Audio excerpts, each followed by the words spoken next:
नमस्कार बच्चों, मैं हूं अरविंद ठाकुर, आपका हिंदी शिक्षक आपके बीच। और आज इस वीडियो चित्रकथा के माध्यम से हम लोग पढ़ने जा रहे हैं बूझो तो जाने, यानी पहेलियाँ, जिसको आप रिडल्स, क्विज वगैरह के नाम से भी जानते हैं। इसमें आपकी सामान्य सोच जो है, सामान्य ज्ञान जो आपका है, उसमें वृद्धि होती है और चीज़ों को एक नए नज़रिए से देखने की एक कला हम सीखते हैं। जैसे जासूस किसी चीज़ को जब देखता है, डिटेक्टिव, तो बहुत सारी ऐसी बातें वो जान पाता है जो सामान्य लोग नहीं जान पाते हैं। क्यों? क्योंकि वहाँ नज़रिए की बात होती है। तो ये सब कला जो है, ये विशेष ज्ञान जो है, वो इन पहेलियों से विकसित होता है। पहली है, हाथी घोड़ा ऊँट नहीं, खाए न दाना घास, सदा हवा पर ही रहे, ले ना पल भर सांस। यानी वो ऐसा चीज़ है जो हाथी नहीं है, घोड़ा नहीं है और दाना या घास भी नहीं खाता है, केवल हवा खा करके रहता है और सांस भी नहीं लेता है। अब आपको सोचना है कि ऐसी कौन सी चीज़ है जो केवल हवा पी करके ज़िंदा रहती है और सांस भी नहीं लेती है। मतलब जितना हम कहेंगे चलो चलो चलो, उतना वो चलती है। तो ये जो चित्र आ गया है, इस चित्र को देखकर इशारा आप समझ गए होंगे कि मैं किस चीज़ की बात कर रहा हूँ। और वह चीज़ है साइकिल। क्योंकि साइकिल जो है वो अब पहेली से मिलाई है। हाथी नहीं है, घोड़ा नहीं है, घास भी नहीं खाता है, उन लोगों को रखिएगा तो घास दाना वगैरह खिलाना पड़ता है, और सांस भी नहीं लेता है, लेना पल भर सांस। साइकिल को कहिए कि साइकिल चलो, मतलब उस पर बैठकर आप चलाना शुरू कीजिए, तो साइकिल ये नहीं कहेगा कि अभी मैं थका हुआ हूँ, ऐसा है वैसा है। जब कहेंगे आप साइकिल चलो, तो साइकिल आपके साथ चलना शुरू कर देता है। तो ये पहेली जो है, ये साइकिल के ऊपर थी। और साथ ही साथ ये भी जानने और समझने लायक बात है कि साइकिल का प्रयोग हमें ज़रूर करना चाहिए, क्योंकि इससे प्रदूषण नहीं होता है, प्रदूषण में कमी आती है, और साथ ही साथ पर्यावरण के लिए भी ये सुरक्षित है और हमारा स्वास्थ्य भी बना हुआ रहता है। आइए दूसरी पहेली पर विचार करें। एक राजा की अनोखी रानी, दुम के रास्ते पीती पानी। एक ऐसे राजा हैं जिनकी रानी भी बड़ी विशेष है, जो दुम मतलब पूंछ से पानी पीती है, मुंह से नहीं। तो ऐसा सचमुच में कुछ राजा नहीं है, ये एक इशारा है जिसको ध्यान से जब आप सोचेंगे कि आखिर क्या ऐसा चीज़ हो सकता है जो अपने पूंछ से या दुम से कोई भी चीज़ पीती है, पानी हो या जो भी हो, तो आप धीरे धीरे सोचते सोचते सोचते, दिमाग लगाते लगाते समझ जाएंगे कि इस पहेली में किसके बारे में बातचीत की जा रही है। जब भी आपसे कोई पहेली पूछे या किताब में कहीं पर मिले, तो उत्तर तुरंत मत देख लिया कीजिए, तब तो मज़ा नहीं आएगा। पहेली को सुनने के बाद सोचिए कि क्या हो सकता है। जैसे इसका उत्तर है दिया, तो दिया जो घर में जलाते हैं या जो मोमबत्ती है, वो कैसे काम करता है? तो दिया का जो पूंछ है, एक लंबी सी बाती लगी हुई रहती है, तो बाती के एक सिरा में हम आग लगाते हैं और दूसरा सिरा उसका पूंछ है, वो उस बर्तन में भरे हुए तेल को खींचता है, और जब तक तेल उस दिए में भरा हुआ है तब तक वो दिया जलता रहता है। तो कहने का भावार्थ ये है कि जब भी कोई पहेली आपको मिले कहीं भी, उसको पढ़िए। एक बार में समझ में आ जाए तो बहुत अच्छी बात है। अगर एक बार में नहीं समझ में आया तो चिंता नहीं करना है, फिर से पढ़िए। एक एक शब्द पर ध्यान दीजिए, क्योंकि पहेली में इशारों इशारों में बात की जाती है और इशारे की जो भाषा है वो समझ गए जो, वो अत्यंत बुद्धिमान होते हैं। आइए तीसरी पहेली पर विचार करते हैं। ऊँट की बैठक हिरन की चाल, अजीब है वह जानवर, दुम है न बाल। एक ऐसे जानवर की बात इसमें की गई है जो बैठता है ऊँट की तरह और हिरन की तरह फुदक फुदक कर चलता है। हिरन स्थिर होकर कभी नहीं चलेगा, फुदक फुदक कर चलता है, थोड़ा दौड़ा, थोड़ा कूदा, थोड़ा दौड़ा। और वो जानवर अजीब भी है, क्योंकि ना तो उसका दुम है और ना बाल है। अब दुम मतलब पूंछ और बाल भी ना हो, ऐसे जानवर बहुत कम मिलेंगे आपको। जैसे सांप के देह पर बाल नहीं मिलेगा। लेकिन बाकी जो जानवर हैं बहुत सारे जो आप देखते हैं, गाय, कुत्ता, बिल्ली वगैरह, सबके शरीर पर बाल भी है और पूँछ भी है। तो थोड़ा सा सोचने वाली बात तो है यहाँ। तो इसका सही उत्तर है मेंढक, क्योंकि मेंढक को आप देखेंगे कूद कूद कर चलता है, फुदक फुदक कर, और मेंढक की पूँछ भी नहीं होती है, दुम, और बाल भी नहीं होता है। उसका पूरा शरीर जो है वो एकदम छिछला हुआ रहता है। तो मेंढक जो है उसमें ये सारी विशेषताएं हैं जिनके बारे में इस पहेली में इशारा किया गया था। इसीलिए मैंने कहा कि जो पहेली है वो इशारों इशारों में पढ़ाने का काम करती है। वो बताती है कि कैसे हम संकेत को पकड़कर, इशारों को पकड़कर सही जानकारी को प्राप्त कर सकते हैं। इसके अलावे दिमाग का बहुत अच्छा मनोरंजन भी हो जाता है। इसीलिए अगर कोई पहेली कभी पूछे आपसे तो यूं ही मजाक में उसको नहीं लेना है, बहुत गहराई से सोचना है।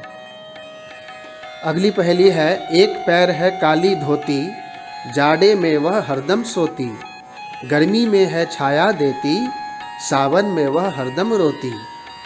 अब 2 पैर या 4 पैर वाले जानवर आपने देखे होंगे। बहुत सारे जानवर के तो 4 पैर छोड़िए 10, 20, 25 पैर भी होते हैं, लेकिन उसका एक ही पैर है और जाड़े में वो सोई रहती है, मतलब उसका कुछ विशेष काम नहीं पड़ता है। और गर्मी में वो हमको छाया देती है, धूप से बचाती है। और सावन में रोती, मतलब सावन में जब उसकी सहायता हम लेंगे तो उसके किनारों से पानी गिरता है। तो जैसे हम रोते हैं तो क्या होता है, हमारी आंखों से पानी गिरता है, आंसू जिसको बोलते हैं। तो इतने सारे जो इशारे हैं, इसको जब हम ध्यान से देखेंगे, सुनेंगे, तो ये बात हमारे समझ में आ जाएगी कि यहाँ पे छाता की बात की जा रही है। क्योंकि छाता का जो पैर है वो एक ही पैर है। जब आप ध्यान से देखेंगे तो छाता में कितने पैर हैं, केवल एक पैर है। और काली धोती, वैसे छाता रंग बिरंगी भी होते हैं, लेकिन पहले के समय में जो छाता शुरू में बना था, उसकी धोती मतलब उसका कपड़ा जो है वो काले रंग का हुआ करता था। तो जो बातें इशारों में बताई गई थी उन सब के ऊपर जब हमने विचार किया और ध्यान दिया तो ये पता चला कि ये छतरी के बारे में, छाता के बारे में बातचीत की जा रही है। तो इस तरीके से आपने देखा कि किस प्रकार से इशारों की भाषा में हम समझ पाते हैं कि इस पहेली में किस चीज़ के बारे में बातचीत की जा रही है, और वही चीज़ जो है उस पहेली का सही उत्तर हुआ करता है। अब आइए आगे की बात करें। 5वीं पहेली, आपस की उलझन सुलझाकर अलग अलग जो बांटता, दांत बहुत होते हैं उसके मगर नहीं वह काटता। उलझन सुलझाता है वो चीज़ जिसकी अभी मैं बात कर रहा हूँ। अलग अलग बांटता माने जो फंसे हुए चीज़ हैं इनको बांट कर, सजा कर अलग अलग रख दिया। और उस चीज़ में बहुत सारे दांत हैं लेकिन वो काटता नहीं है। जिस चीज़ की इस पहेली में बातचीत की जा रही है उसके बहुत सारे दांत भी हैं, लेकिन वो उन दांतों से काटता नहीं है, अच्छा काम करता है। क्या काम करता है कि उलझन को सुलझाता है।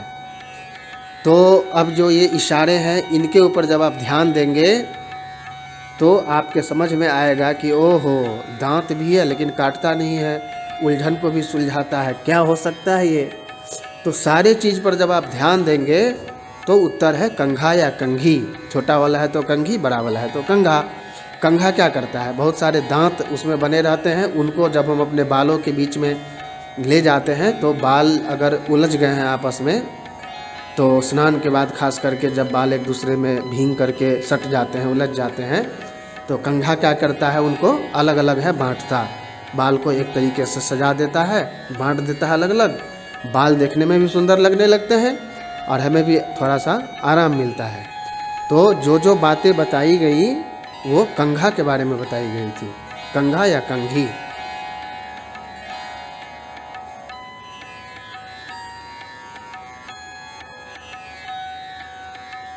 आइए 6ठी पहेली पर विचार करें। तार बाबू तार घर में रहता हूँ, तार मैं बनाता हूँ, नहीं किसी के घर जाता हूँ, जो मेरे घर आता है उसको चट कर जाता हूँ।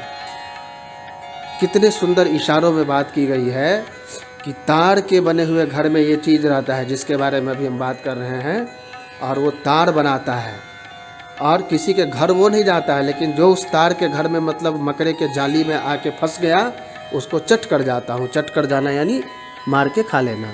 तो मकड़े की बात हो रही है, क्योंकि मकड़ा क्या करता है कि तार बनाता है। मकड़े का जाला आपने देखा होगा, मकड़ा जो कुछ भी खाना खाता है उसका उत्सर्ग करने के बाद उसको एक पतले से धागा का रूप दे देता है जो लस्सेदार होता है। उसमें कुछ चीज़ सटे, यदि कोई मक्खी या मच्छर वगैरह, तो उसका पंख सट जाता है और वो फंस जाता है और उसको वो फिर क्या करता है, चट कर जाता हूँ, मैंने मार के खा जाता है। घमंडी मक्खी पाठ में भी आपने पढ़ा था कि किस तरह से वो मक्खी मकड़े के जाले में फंस जाती है। तो इस प्रकार से जो ये पहेली है उसके इशारों को जब हमने ध्यान दिया तो सही उत्तर है मकड़ा।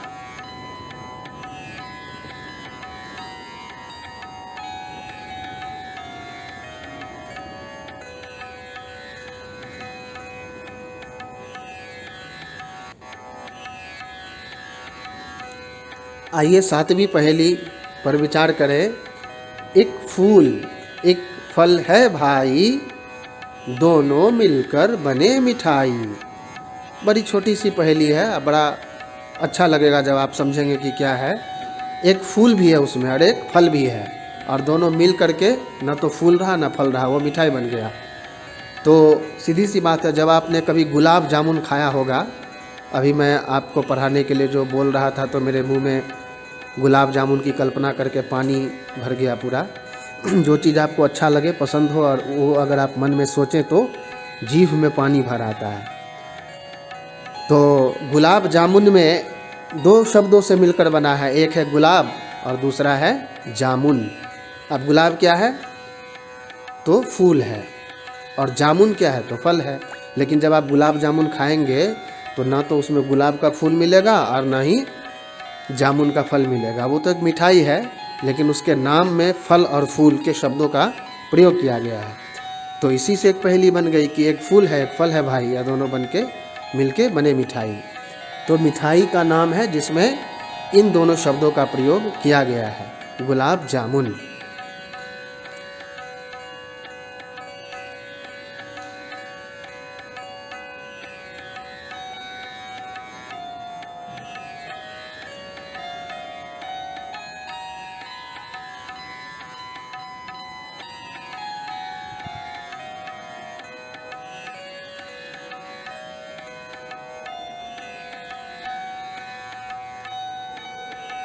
अगली पहेली है। लालटेन पंखों में रहती, अंधेरी रात में चमके, जाड़ा हो या हो बरसात, बाती जले बिना तेल के। तो लालटेन, अभी तो बिजली आ गया है तो लालटेन वगैरह पता नहीं देखे भी होंगे कि नहीं आप लोग, लेकिन हम लोग जब छोटे बच्चे थे तो गांव में बिजली बहुत कम रहती थी, तो लालटेन का प्रयोग होता था जिसमें मिट्टी का तेल डालने से वो प्रकाश देता है। तो एक ऐसे चीज़ के बारे में बात हो रही है इस पहेली में जो लालटेन की तरह है और पंख उसमें लगे हुए हैं, और अंधेरी रात में वो चमकता है। जाड़ा हो या बरसात हो, वो बिना तेल के, जैसे बाती जलती है ना तो उसमें तो तेल लगता है, लेकिन वो जलता है बाती की तरह, प्रकाश भी देता है और उसमें तेल भी नहीं लगता है। तो इस पहेली में कुल मिला के जुगनू, यदि आपने कभी देखा हो, क्योंकि जुगनू देखने का मज़ा तब आएगा जब आप गांव में हो और रात का अंधेरा हो, क्योंकि आजकल तो बिजली वगैरह रहती है तो आदत हमारी हो गई है हमेशा प्रकाश में रहने की। तो ये सब चीज़ें पता नहीं आपने देखी होंगी कि नहीं, लेकिन इसका मज़ा यदि लेना है तो कभी अंधेरे में देखेंगे आप। ये सालों भर रहता है और इसके पंख के नीचे से रोशनी निकलती रहती है। कुछ लोग इसको भगजोगनी भी बोलते हैं, कुछ लोग जोगनी बोलते हैं, कुछ लोग जुगनू बोलते हैं। तो इसकी विशेषता यही है कि रात के समय में भी इसमें से उजाला निकलते रहता है, जुगनू।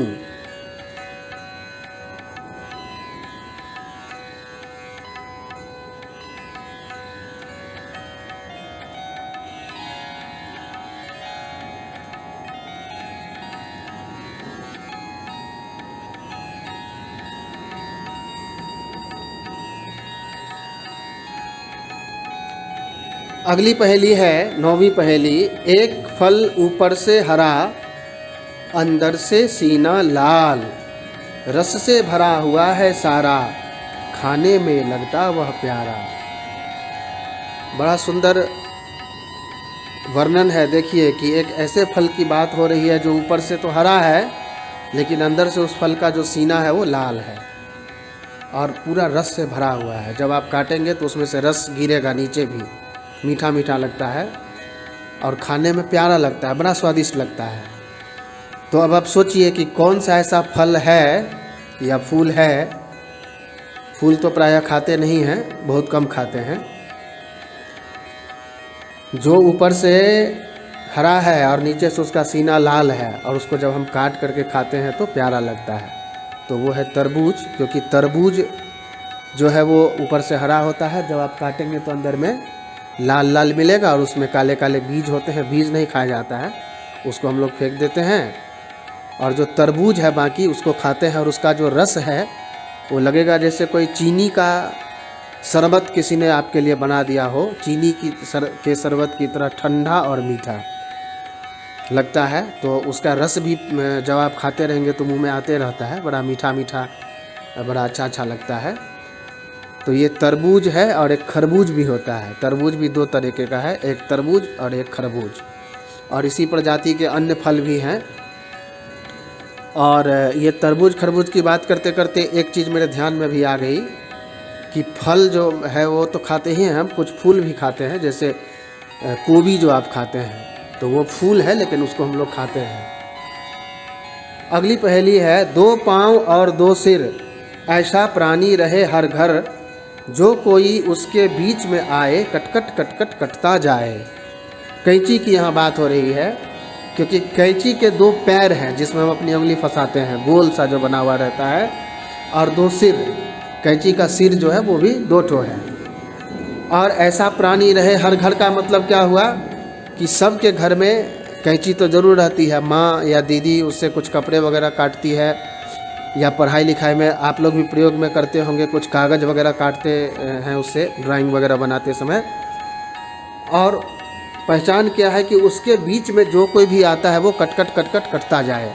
कैंची के बीच में यदि कपड़ा को या कागज़ को या कूट को या जो भी आप काटना चाहते हैं उसको जब आप देते हैं तो वो क्या होता है कि कटता हुआ चला जाता है। तो जो इसीलिए अंतिम पंक्तियों में इशारा किया गया है कि उसके बीच में जो भी आए वो कटकट कटकट कटता जाए। कैंची के बीच में जो आता है वो कटकट करके कटता हुआ चला जाता है। तो यहाँ पे हमको ये समझ में आ गया, हमको मतलब मुझे भी समझ में आ गया और आपको भी समझ में आ गया होगा कि कैंची जो है उसके 2 सिर हैं, 2 पैर भी हैं। आगे वाला सिर होता है और पीछे वाला जो है वो पैर होता है। तो इस तरीके से आप समझ गए होंगे कि पहेलियाँ कैसे समझते हैं। उम्मीद है कि ये वीडियो आपको पसंद आई होगी और अगले वीडियो में जल्दी ही मुलाकात होगी। पाठ का प्रश्नोत्तर लिंक बनाकर साथ में डाल दिया गया है, आप चाहें तो लिंक पर जाकर पाठ के प्रश्नोत्तर को प्राप्त कर सकते हैं। तब तक के लिए नमस्कार।